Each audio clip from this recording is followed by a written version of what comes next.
2 மாதம் என்று அன்னை படும் வேதனை, கையிரண்டில் தேனை அள்ளி கொண்டு வரும் சாதனை. சோறும் இன்றி நீரும் இன்றி சாம்பல் தின்ன தோன்றலாம், தித்திக்கின்ற முத்தங்களை பிள்ளையிடம் வாங்கலாம்.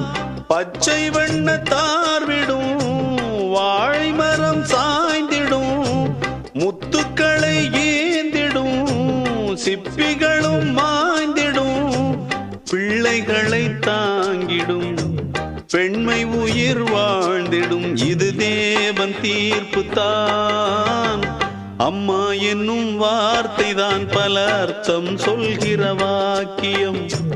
எல்லோருக்கும் வாய்க்குமா அதை காதால் கேட்கிற பாக்கியம்.